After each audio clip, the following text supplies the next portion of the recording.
আজকে প্রোগ্রামটা কন্ডাক্ট করছেন দেবাঞ্জনা ম্যাম। 8 তারিখ থেকে যে আমাদের ইন্ডাকশন প্রোগ্রামটা চালু হয়েছিল 19 তারিখ পর্যন্ত হবে, তার আজকে third subject yoga and value education. তো আজকে ক্লাসে তোমরা যারা রয়েছো, আজকে তোমাদের ফার্স্ট ডে আমার সঙ্গে। অবশ্যই আমরা নেক্সট ক্লাসগুলোতে পরিচিত হব। প্রথম দিন সবার সঙ্গে এতটা পরিচিত হওয়ার সুযোগ হয়তো করা যাবে না। আজকে ইন্ডাকশন ক্লাসের মাধ্যমে আমরা কিছুটা পরিচিত হওয়ার পরে আমরা ইন্ডিভিজুয়াল ক্লাসগুলোতে যে ডিসকাশনগুলোর উপরে যোগা অ্যান্ড স্পোর্টসকে ডেসক্রাইব করা যায় সেগুলো আমরা বিস্তারিত সেই ক্লাসগুলোতে এগোব। তো মেনলি যেটা স্টুডেন্ট লাইফে আমরা পেয়ে থাকি, আজকে গভর্নমেন্ট খুব সোচ্চার হয়েছেন যে প্রতিটি কলেজে ফার্স্ট সেমিস্টারে যোগা অ্যান্ড স্পোর্টসকে ইনক্লুড করে অ্যাওয়ারনেসটা বাড়ানো। তো আমাদের পড়াশুনো ছোটবেলা থেকে আমরা করে এসেছি, নানানজন নানান রকমের ইনস্টিটিউশনে পড়েছে। এই পড়াশোনার মাধ্যমে আমরা কিছু কিছু অ্যাটিটিউড শিখেছি, যেটাকে বলা হয় ভ্যালু এডুকেশন। তো আজকে সেই ভ্যালু এডুকেশনটা যোগার সঙ্গে অ্যাটাচমেন্ট করলে ব্যাপারটা যেটা দাঁড়ায় সেটা হলো যোগা মিন্স হচ্ছে অ্যাটাচমেন্ট বা প্লাস বা যোগ। কিসের সঙ্গে যোগ? Body, mind and spirit. Body হচ্ছে আমরা যেটা সামনে থেকে দেখতে পাচ্ছি। মনের ডেসক্রিপশন যদি দেওয়া যায়, আমরা যেটা ভাবনার মধ্যে রাখছি সেটা মন। আর স্পিরিচুয়ালিটি যদি বলা যায়, আমাদের যে এক্সেলেন্স সেটাই হচ্ছে স্পিরিচুয়ালিটি।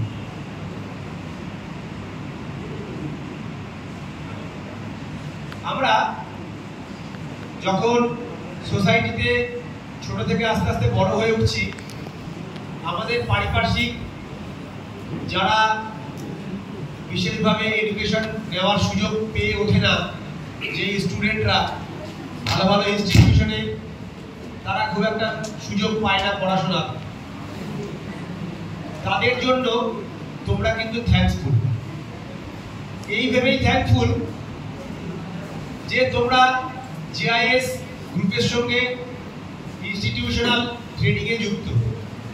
এখান থেকে তোমরা যখন পাস আউট হয়ে বেরোবে, তখন তোমাদের একটা আলাদা ক্ল্যাম হোল্ড করবে যে জিআইএস এর স্টুডেন্ট। যেটা পশ্চিমবাংলার বুকে এরকম ইনস্টিটিউশনাল ওয়ার্ক খুব কম ইনস্টিটিউশনে চলে হয়। আমি এখানের সঙ্গে যুক্ত 5 বছর, আরও অন্য ইনস্টিটিউশনে আমি যুক্ত থেকে দেখেছি এই ভ্যালু এডুকেশন, অর্থাৎ স্টুডেন্টদের যদি আমরা সঠিকভাবে সম্মান না জানাই, তাহলে আমরাও কিন্তু সম্মানিত হতে পারবো না। অর্থাৎ সেলফ রেসপেক্ট, আমাদের প্রত্যেকেরই সেলফ রেসপেক্ট আছে। যেই সেলফ রেসপেক্ট আমরা যদি আমাদের সামনের সবাইকে দিয়ে থাকি, তাহলে নিজের সেলফ রেসপেক্টটা অর্জন করতে পারবো। সেরকমই আমাদের আর একটা এডুকেশনের জন্য যোগার রিলেটেড যে বিষয়টা, সেটা হলো পেশেন্স। আমরা যদি পেশেন্স রেখে চলি, তখন কি হবে? পেশেন্স, ধরো তোমরা কোনো একটা স্টাডি করছো, স্টাডিটা খুব টাফ স্টাডি, সেটা একবার পড়াশোনা করার পরে রিমাইন্ডার করা যায় না, দুবার করার পরে রিমাইন্ডার করা যায় না। কিছু কিছু পার্টলি রিমাইন্ড করা যাচ্ছে, সেটা যদি তুমি পেশেন্স রাখো, সেটা 10 বার পড়াশোনা করার পরে, 10 বার রিভাইজ দেওয়ার পরে দেখবে তোমার ব্রেনে পুরো প্ল্যানটা সাজিয়ে সেট হয়ে গেছে। তো এইভাবে আমরা কিন্তু যদি পেশেন্সটাকে ঠিকঠাক বজায় রেখে চলি, তবে আমরা আমাদের এডুকেশনটা আমার টার্গেট পর্যন্ত পৌঁছতে পারবো। তাহলে প্রথমে যেটা বলেছিলাম সেটা হলো self respect, second patience. Third যেটা বলবো, থার্ড হচ্ছে গ্র্যাটিটিউড। গ্র্যাটিটিউড অর্থ তোমরা প্রত্যেকেই কিছু কোয়ালিটি নিয়ে জন্মগ্রহণ করেছো, আবার এই বয়স পর্যন্ত কিছু কোয়ালিটি অর্জন করেছো। এই কোয়ালিটিগুলো আমরা কেউ শেয়ার করতে পারি, কেউ আবার শেয়ার করতে পারি না, নিজের কাছে ওটা আবদ্ধ থেকে যায়। এটা বলার অর্থ হচ্ছে আমাদের মধ্যে যার যেরকম ভাবে কোয়ালিটি রয়েছে, কোয়ালিটিগুলো কিন্তু শেয়ার করতে হবে। কোয়ালিটিগুলো যদি আমরা শেয়ার না করতে পারি, আমার কোয়ালিটিটা আরেকজন বুঝতে পারবে না, আবার আমি অন্যের কোয়ালিটিটা থেকে কিছু অ্যাবজর্ব করতে পারবো না। কারণ শেয়ারিং এর মাধ্যমে কিন্তু আমরা অনেকটাই শিখে থাকি। আজকে তোমরা যে সিলেবাস পেয়েছো, সেই সিলেবাসে হয়তো যোগা এন্ড স্পোর্টসটা নেই, বা যে কোয়ালিটির কথা বলছি এই কোয়ালিটিটা নেই, কিন্তু এই কোয়ালিটিটাই এই স্টুডেন্ট লাইফটাকে সর্বোত্তম পদে নিয়ে যেতে পারে যদি তুমি নিজে এই গ্র্যাটিটিউডটাকে ঠিকভাবে ইমপ্রুভমেন্টে আনতে পারো। তো গ্র্যাটিটিউড ইমপ্রুভমেন্ট করতে গেলে কি করতে হবে? প্রথম হচ্ছে তোমাকে সেলফ রেসপেক্ট করতে হবে। পাশের জন কোনো একটি কথা বলেছে, তাকে আমরা সবসময় একটা এস্টিমেট করে থাকি, হয় তাকে এস্টিমেটেড করে হায়ারে পৌঁছে দিই, বা তাকে ডাউনওয়ার্ডসে পৌঁছে দিই এস্টিমেট করে।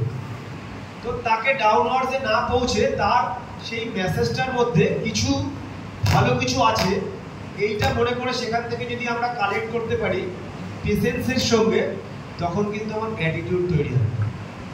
আর এটাই ভ্যালু এডুকেশন। এইবারে বলি যোগার সঙ্গে এই ভ্যালু এডুকেশনের রিলেশন। আমি যদি যোগাতে আসি, প্র্যাকটিসের রেগুলার প্র্যাকটিসের সঙ্গে কোনো একটা নির্দিষ্ট টাইম নির্ধারণ করে আমি রেগুলার প্র্যাকটিস চালু করলে কি কি পরিবর্তন আসবে?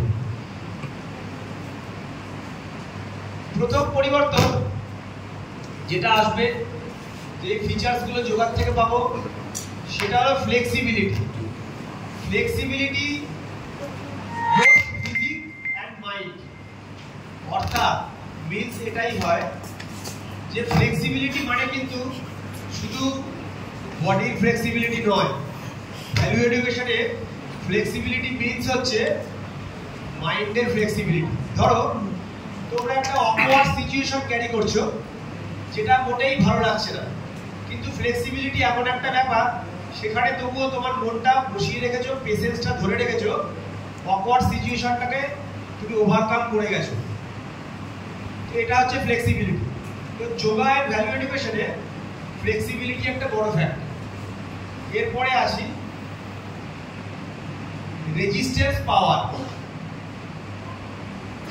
রেজিস্ট্যান্স পাওয়ারটাকে দুটো ভাগে ভাগ করা যায়, একটা হচ্ছে ইমিউন পাওয়ার আর একটা হচ্ছে মাসেল পাওয়ার।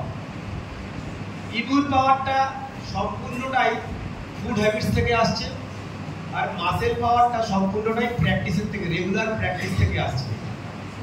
তো ভ্যালু এডুকেশনে এটার কিসের দরকার? প্রথম কথা, আমি যদি সুস্থভাবে লাইফ লিড না করতে পারি, আমার যদি food habits bad food habits থাকে, আমি খুব জাঙ্ক খেতে পছন্দ করি, আমি খুব ডিপ ফ্রাই খেতে পছন্দ করি, পছন্দ সবাই করতেই পারি, কিন্তু সেই ফুডগুলোকে আমি যদি ডিস্ট্রিবিউশন করে দিই, যে উইকলি একদিন আমি জাঙ্ক ফুড খেলাম, একদিন হেভি অয়েলি খেলাম, একদিন স্পাইসি খেলাম, কিন্তু দেখা যাচ্ছে আমাদের মানে ডায়েট প্ল্যানের মধ্যে রেগুলারই আমরা এগুলো ইনটেক করে যাচ্ছি। রেগুলারটা হচ্ছে আনহেলদি। তোমার যদি ভালো লাগে সপ্তাহে একদিন বা 15 দিনে একদিন খেতেই পারো। এখানে অ্যাভারেজ দেখা যাবে বিরিয়ানি খেতে অনেকে পছন্দ করছে, তো বিরিয়ানিটা তুমি খাও, কিন্তু যে পরিমাণটা তোমার কাছে পৌঁছচ্ছে এক প্লেটে সেটাকে ডিভাইড করে নাও, ডিভাইড করে তোমরা খাও, তাহলে ক্যালোরি ইনটেকটা কম হবে। আর ফুডের মধ্যে যে বাজে ইনগ্রেডিয়েন্টসগুলো যেটা আছে, জাঙ্ক ফুডে যেগুলো থাকে বাজে ইনগ্রেডিয়েন্টস, সেই টক্সিক প্রোডাক্টগুলো তোমার শরীরেও কম ইনজেক্ট হবে।